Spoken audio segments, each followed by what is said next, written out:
says producer one.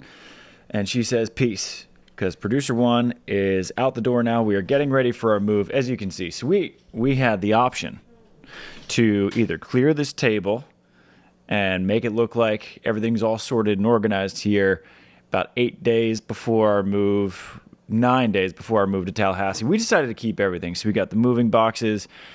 What's our tripod? I'm glad you asked. It is a Settlers of Catan box. Damn right that's making the trip. Producer 2, currently asleep. It's good to be back with him. So I meant to record this league preview, League One recap, League Week 1 recap podcast on Monday after the league, but I was down in Tallahassee, and Champions adapt. I didn't adapt. I was going to record it in Nick Lucena and Brooke Niles' house, but then we just had a lot of things to do, and I had to assert my dominance early down in Florida State. Had to go ahead and win the FSU fundraising golf tournament. Shout out to Michelle Wolf, your daughter. McKenna played a crucial role in that, sunk a birdie putt for us on hole 13.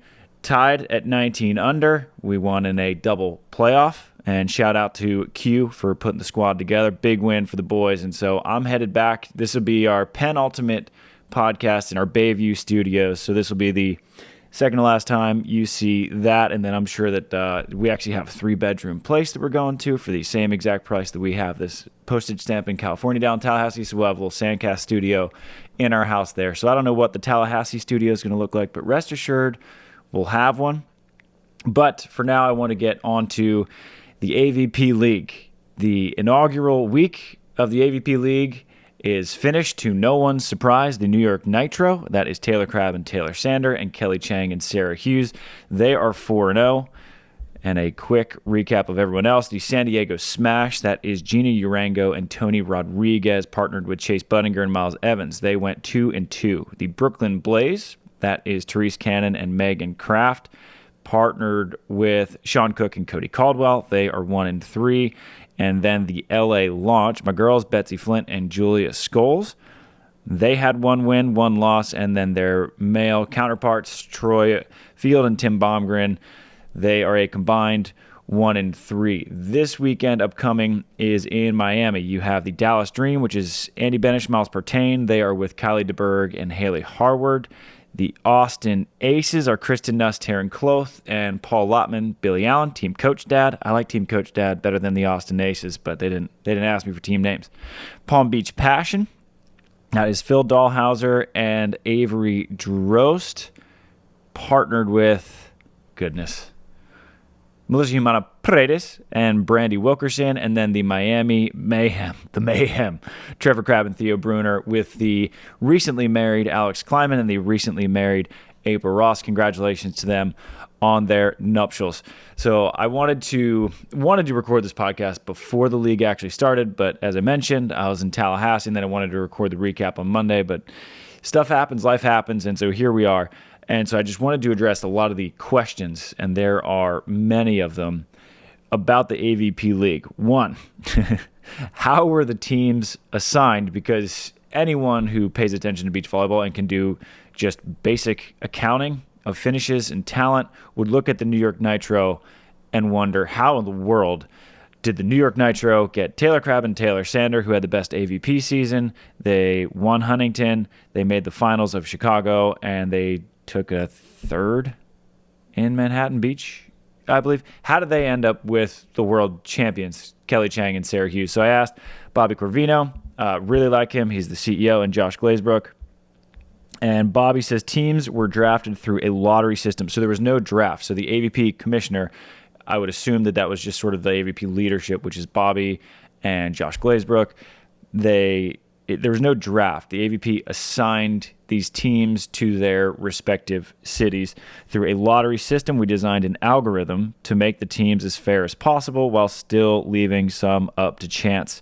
The algorithm could probably use some work because the New York Nitro, they're ridiculous. They're stacked, and everyone knows it. And I think that if you were to swap Kelly and Sara with Therese Cannon and Megan Kraft. Now you have 8 teams that are dead even. And we actually talk a lot about this on the upcoming podcast we have next Wednesday with Gina Urango. We spend the majority of the podcast just chatting about the AVP League, about the new format, sets to 15, 15, 15, which leads me to the next question.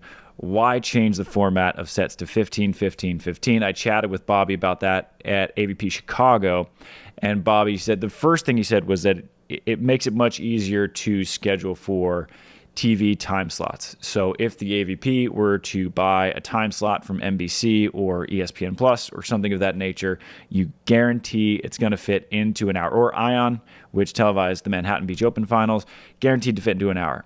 Currently, AVP matches can take a long time if they go to 3. It's not all that unusual to see an AVP match go an hour 15, hour 20. It is uncharacteristic to see that on the FIVB because the refs just push players to go fast as possible. You have 8 seconds between when you get the ball and when you got to serve. And so that is one of the main reasons. But he also wanted to say, we chose to play sets up to 15, win by 2 for a few key reasons. Primarily, we want to experiment with different formats in the league.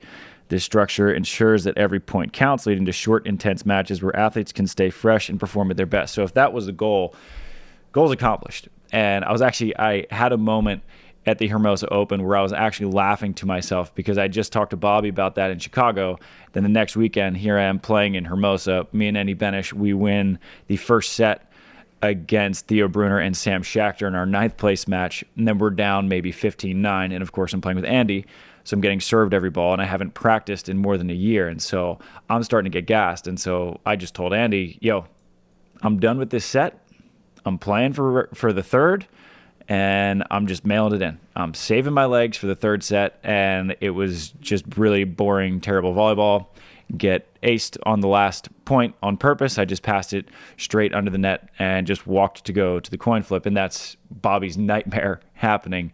And I laughed audibly to myself as I did that, and I thought about Bobby, that's not going to happen in these very short bursts of beach volleyball matches. And so if you enjoy it, don't enjoy it, that's why they chose to switch. And everything here is an experiment. And as Sad Detonator commented on our YouTube, that it might not be an instant success year one, but it's at least something to build on. And shout out, by the way, to Sad Detonator. I don't know who you are, but your comments are really well educated and smart and insightful, and I appreciate having you on the channel.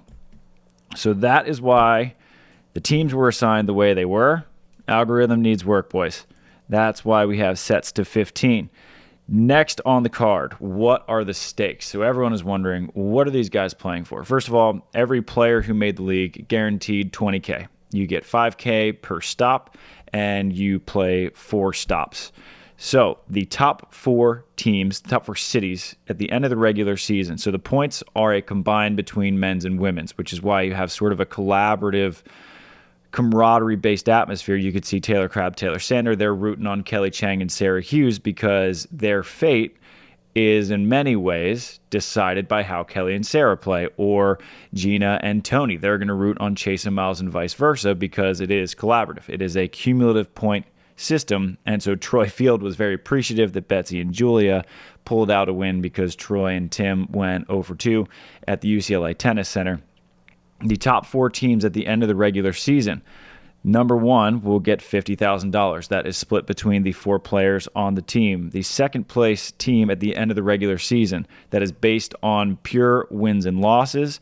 The tiebreaker will come down to points. If you swept a team, you get 3 points. If you won in 3, you get 2 points. If you lost in 3, you get 1. If you get swept, you get 0. That's the tiebreaker if you have a matching 1-loss record. Third place, you get $20K. Fourth place, you split 10. Now, those top 4 teams will then go to the AVP League Championships, which are scheduled, bring them up now, at the Dignity Health Sports Park in Los Angeles, November 9th and 10th. If you win the league championships, you split another $50K. If you get second, you split $30K. If you get third, you split $20. And if you get the other third, you split $20. And so the players can make decent chunks of change. And just for reference's sake, you split $10,000 if you make the finals of AVP Huntington. That is what you get every single stop in the league, even if you just go and barbecue. So the players who made the league, they're in a pretty, relative to beach volleyball, pretty good financial situation where a lot of the stops are in California. You're not traveling. The AVP covers your hotel if you need it.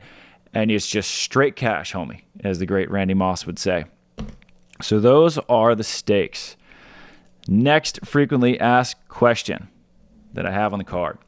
Why in the world did they put this league in the fall when you're competing against college football on Saturdays and you're competing against the NFL on Sundays? And when Tri and I talked to Bobby Corvina, again, can't say enough good things about him.